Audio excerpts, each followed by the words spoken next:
So, hey guys, I'm going to review the film The Martian for you today. It's the latest Ridley Scott film that takes place in outer space. The man has returned to space, and man, is it wonderful. In The Martian, there is a NASA team that goes to Mars, and while they're there, researching Mars, doing further studies that they were continuing from earlier, there was a sandstorm that happened, and they leave one of their astronauts behind. His name is Mark Watney, and he's played by Matt Damon. So the sandstorm happens. The surviving team, they escape Mars, and they basically have to go back to Earth now since Mars is, the sandstorm's basically going to ruin a lot of things, and they really can't stay there. So time goes on, and it turns out Mark Watney is still alive, and he has to figure out how he can survive on Mars until someone from NASA or a team from NASA can go back up to Mars to go save him. So he has to learn how to grow food. He has to use the technology that's still there on Mars and push that to its limits so he can, communicate with NASA, create things for himself, figure out how far he can go at night when it gets too cold. When things get too warm, how far the technology can be pushed before it gets overheated and things like that. And obviously, there's a whole side story in the movie too with, people trying to figure out how they're going to get him back. Obviously, there's a whole thing in Time Magazine about it, and there's all these things about we can send this up, but then it would take too long, and we can send him food right now, but we won't be able to get the rocket prepped for sending someone up there to go get him. So basically, it's also NASA is trying to figure out how exactly they can go get him, and so that way it doesn't take too long to go back up there and get him, since his food supply is only gonna be around for so long and things like that. So overall, guys, I really like The Martian a lot. Um, I definitely liked the optimistic approach they had on this. How Mark Watney really throughout the movie really thinks that someone's going to come back for him, and as a result, it's a very more fun film to watch just because he's so optimistic about someone coming back for him and all that good stuff. Also, it's just so great to see Ridley Scott make another outer space film again. He hasn't done that in a while. The Martian's definitely going to remind us just how good of an outer space director he is. So for my positives and negatives of The Martian, this film really does have a fun approach. Drew Goddard, who worked on Cabin in the Woods, was the screenwriter for this movie, and like I said, I really like that optimistic, positive character that Matt Damon played in this. Just a lot of fun. There was definitely some funny moments here too. Definitely more cutesy humor, but it's definitely cutesy humor that works, and just a really fun approach they had for this movie. This truly is the next great Ridley Scott film. You would swear that they filmed this thing on Mars in some scenes. They just did such a wonderful job, really making sure that we're out in outer space, or we're out on Mars, or we're out on this place that clearly isn't on Earth.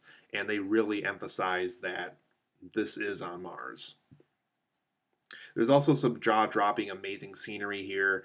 Going back to the Mars thing, there's some scenes here. Even when Matt Damon's in the little space station on Mars, and trying to figure out what he can eat and all that other stuff. There's just some amazing scenery here. It's definitely something of the quality we've seen on like the original Alien, or when Ridley Scott returned to space in a way with Blade Runner. Just really amazing scenery, both on Mars and in space stations and in NASA.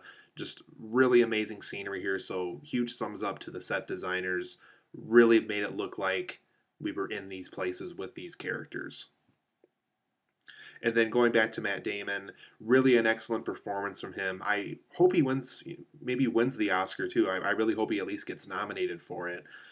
Just a really fun character. Definitely the best character I've seen him play in a long time. Probably since the best since maybe Jason Bourne in the Bourne Ultimatum. Really fun character.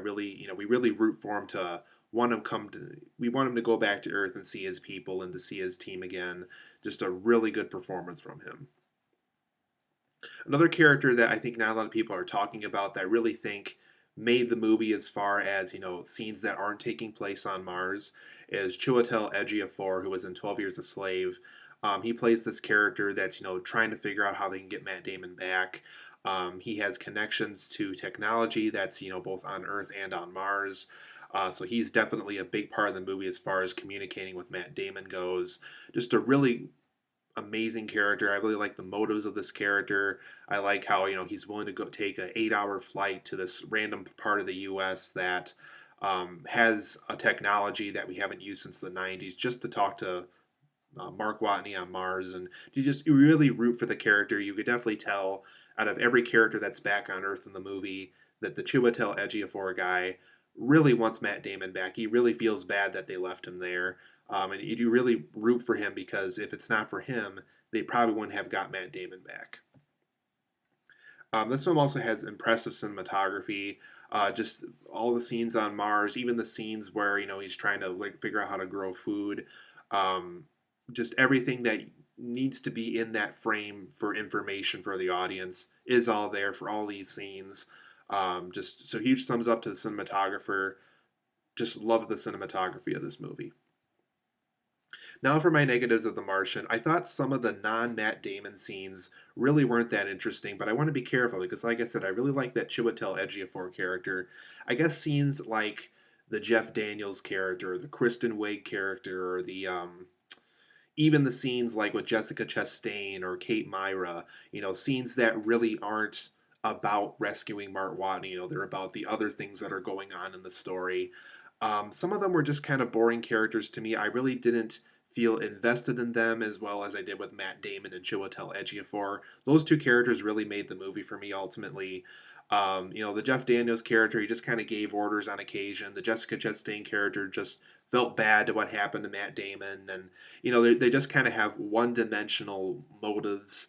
And overall, they just weren't as interesting to me as Matt Damon or Chiwetel Ejiofor. I also thought this film really doesn't have much replay value. I really can't see myself coming back to this film multiple more times. Everything I got from The Martian, I'm pretty much going to get out of that first viewing of it. I was impressed by what Ridley Scott made. I was impressed by all the performances that were good. I was impressed by the scenery and the cinematography. Really, no reason to go back to this movie. I mean, everything I really could get out of the movie, I got out of the first time. Or I really can't see myself getting more out of it with later viewings. So unfortunately, that's one thing about The Martian that might hurt it in the long run. I also thought there was some scenes where they explained things too much. Like there's scenes where they're brainstorming how to go back to Mars and get Mark Watney, and they go through all these really big scientific explanations that really don't feel like they need to be there. It kind of ruins the credibility of the audience in a way. So maybe cut down on the explanations. I thought there was too many of them. And I also thought this movie was about 30 minutes too long. That might go to show that some of those non-Mark Watney scenes really don't need to be there. So I think this film would have been great as it was, being an hour and 50 minutes. I think 2 hours and 20 minutes or however long it was a little too long for its own good. But overall, I really like The Martian a lot, you guys. If you haven't seen it yet, if you love Ridley Scott, if you love outer space films like Gravity or Interstellar, The Martian's definitely in that same league. Be sure to check this movie out. So 8.5 out of 10 for me. Really good movie. Great to see Ridley Scott back in space again. And for those who haven't seen The Martian yet, please do. Matt Damon and Ridley Scott have done some true magic here.